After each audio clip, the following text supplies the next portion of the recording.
بسم اللہ الرحمن الرحیم۔ السلام علیکم۔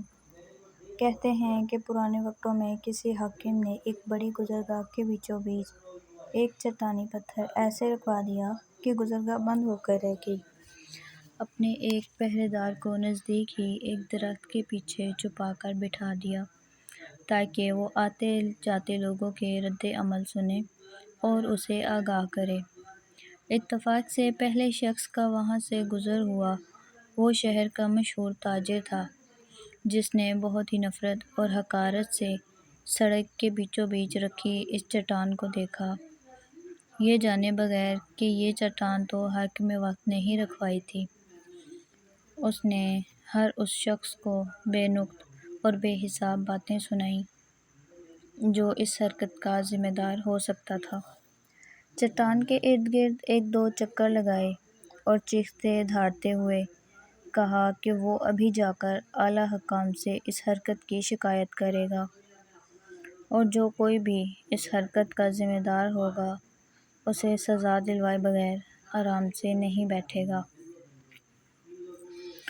اس کے بعد وہاں سے تعمیراتی کام کرنے والے ایک ٹھیکیدار کا گزر ہوا۔ اس کا رد عمل بھی اس سے پہلے گزرنے والے تاجر سے مختلف تو نہیں تھا، مگر اس کی باتوں میں ویسی شدت اور گھن گرج نہیں تھی جیسی پہلے والا تاجر دکھا کر گیا تھا۔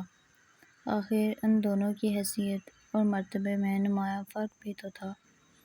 اس کے بعد وہاں سے تین ایسے دوستوں کا گزر ہوا جو ابھی تک زندگی میں اپنی ذاتی پہچان نہیں بنا پائے تھے اور کام کاج کی تلاش میں نکلے ہوئے تھے۔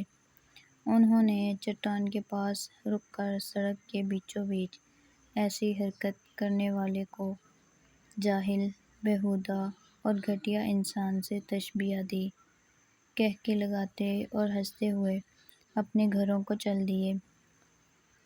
اس طرح مختلف لوگ گزرتے رہے اور پتھر کو، حکمرانوں کو برا بھلا کہتے رہے۔ اس چٹان کو سڑک پر رکھے 2 دن گزر گئے تھے کہ وہاں سے ایک مفلوج الحال اور غریب کسان کا گزر ہوا۔ کوئی شکوہ کیے بغیر جو بات اس کے دل میں آئی وہ وہاں سے گزرنے والوں کی تکلیف کا احساس تھا، اور وہ یہ چاہتا تھا کہ کسی طرح یہ پتھر وہاں سے ہٹا دیا جائے۔ اس نے وہاں سے گزرنے والے راہگیروں کو دوسرے لوگوں کی مشکلات سے آگاہ کیا اور انہیں جمع ہو کر وہاں سے پتھر ہٹوانے کے لیے مدد کی درخواست کی، اور بہت سے لوگوں نے مل کر زور لگا کر چٹان نما پتھر وہاں سے ہٹا دیا۔ جیسے ہی یہ چٹان وہاں سے ہٹی تو نیچے سے ایک چھوٹا سا گڑھا کھود کر اس میں رکھی ہوئی ایک صندوق سی نظر آئی، جسے کسان نے کھول کر دیکھا تو اس میں سونے کا آدھا ٹکڑا اور خط رکھا تھا، جس میں لکھا ہوا تھا کہ حاکم وقت کی طرف سے اس چٹان کو سڑک کے درمیان سے ہٹانے والے شخص کے نام، جس کی مثبت اور عملی سوچ نے مسائل پر شکایت کرنے کے بجائے اس کا حل نکالنا زیادہ بہتر جانا۔ اندھیروں کی شکایت کرنے سے تو بہت بہتر تھا اپنے حصے کا ایک دیا جلاتے جاتے۔